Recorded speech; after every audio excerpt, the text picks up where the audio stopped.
అధ్యక్ష. నువ్వు ఆనాడు వైఎస్ జగన్మోహన్ రెడ్డి గారిని నీ ఇంటికి పిలిచి పంచపక్ష ప్రమాణాలు పెట్టి Rayalaseema lift irrigation per day 3 టీఎంసీకి టెండర్లు ఇచ్చి కాంట్రాక్టులు ఇచ్చి కమిషన్లు కొట్టి భుజం తట్టి వెన్ను తట్టి నువ్వు ప్రోత్సహిస్తే నేను చంద్రబాబు నాయుడు గారి మీద కేంద్ర ప్రభుత్వం మీద ఒత్తిడి తెచ్చి రాయలసీమ లిఫ్ట్ ఇరిగేషన్ ఆపిచ్చిన అధ్యక్ష. నా చరిత్ర ఇది, నీ నీతి గది. ఇవాళ నేను సూటిగా చెప్పదలుచుకునే వేదిక మీద నుంచి 2 రాష్ట్రాల మధ్యలో మంచి వాతావరణం ఉండాలని ఇప్పటి వరకు నేను సాధించిన విజయాన్ని కూడా నేను చెప్పుకోలేదు అధ్యక్ష. సూటిగా చంద్రబాబు నాయుడు గారికి విజ్ఞప్తి చేసిన నేను, రాయలసీమ లిఫ్ట్ ఇరిగేషన్ మీరు ఆపితే మేము ఏదైనా విషయాల మీద చర్చకు వస్తాము, లేకపోతే మీతో చర్చించడానికి అవకాశం లేదు. మొట్టమొదట 3 టీఎంసీలు పర్ డే అక్రమంగా నిర్మిస్తున్న రాయలసీమ లిఫ్ట్ ఇరిగేషన్ పనులను మీరు ఆపండి అని మేము వారిని క్లోజ్డ్ రూమ్ లో అడిగితే మా మీద గౌరవంతో రాయలసీమ లిఫ్ట్ ఇరిగేషన్ ఆపేషండి అధ్యక్ష. మీరు ఈ రోజు నిజ నిర్ధారణ కమిటీని సభ నుంచి పంపించండి. కూనంనేని సాంబశివరావు గారిని, అక్బరుద్దీన్ ఓవైసీ గారిని, బీజేపీ మహేశ్వర్ రెడ్డిని ఎవరిని కమిటీ చేస్తారో, ఇంక్లూడింగ్ బీఆర్ఎస్ మాజీ సాగునీటి పారుదల శాఖ మంత్రులు 2 ఉన్నారు, చంద్రశేఖరరావు, హరీష్ రావు. వాళ్ళిద్దరు నాయకత్వాన్ని ఎవరినో ఒకరిని పెట్టి రాయలసీమ లిఫ్ట్ ఇరిగేషన్ పనులు ఆగినాయా లేదా, ఉత్తమ్ కుమార్ రెడ్డి గారు మంత్రి అయిన తర్వాత కాంగ్రెస్ అధికారంలోకి వచ్చిన తర్వాత ఆగిన వాళ్ళ నిజ నిర్ధారణ కమిటీ పంపించండి అధ్యక్ష.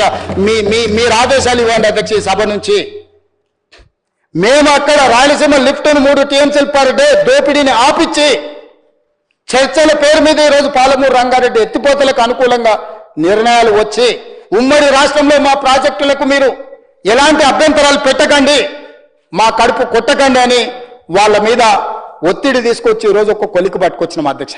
ఒకవేళ మీరు పాలమూరు రంగారెడ్డి ఎత్తిపోతలు శ్రీశైలంలో కట్టేది కొత్త ప్రాజెక్ట్ అని అభ్యంతరం పెడితే మేము తక్షణమే పాత ప్రాజెక్ట్ అయిన జూరాల నుంచి పర్ డే 2 టీఎంసీలకు 70 టీఎంసీలు జూరాల నుంచి వచ్చిన ఎంబడే పట్టుకొని జూరాల నుంచి చక్కగా పాలమూరు రంగారెడ్డి నల్గొండకు తరలిస్తాము. అప్పుడు ఎవరంటే వస్తారో చూస్తామని ఆంధ్రప్రదేశ్కు చెప్పిన చరిత్ర, నిటారుగా నిలబడి వాళ్ళకి చెప్పిన చరిత్ర మాది అధ్యక్ష. ఆయన నాయకత్వంలో పనిచేసిన నేను ఆ నాయకత్వాన్ని కాదు, ఆ పార్టీనే కాదని వదులుకొని తెలంగాణ ప్రజల కోసం కాంగ్రెస్ పార్టీలో చేరి తెలంగాణ ప్రజల్ని మెప్పించి ఒప్పించి తెలంగాణ రాష్ట్రానికి ముఖ్యమంత్రి అయిన నేను తెలంగాణ 4 కోట్ల ప్రజలకు ద్రోహం చేస్తున్నా అధ్యక్ష. గురించి చెప్పాలంటే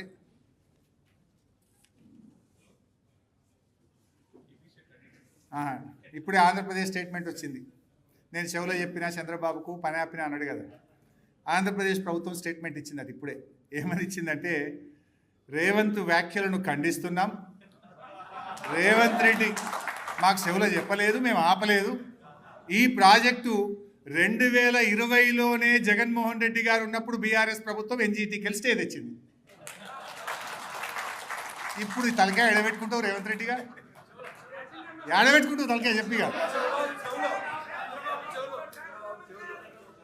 ఐ డిమాండ్ బేషరతుగా శాసనసభను ఈ రాష్ట్ర ప్రజల్ని తప్పుదో పట్టించినందుకు చెంపలేసుకొని క్షమాపణ చెప్పాలని రేవంత్ రెడ్డి గారు డిమాండ్.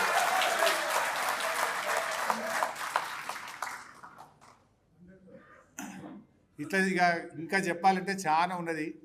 కాంగ్రెస్ ద్రోహాలు, కాంగ్రెస్ యొక్క పాపాలు చెప్పాలంటే చెప్తే రామాయణం అంతా, చెప్తే అంటే చూడు వింటే రామాయణం అంతా, చెప్తే భారతం అంతా ఉన్నది.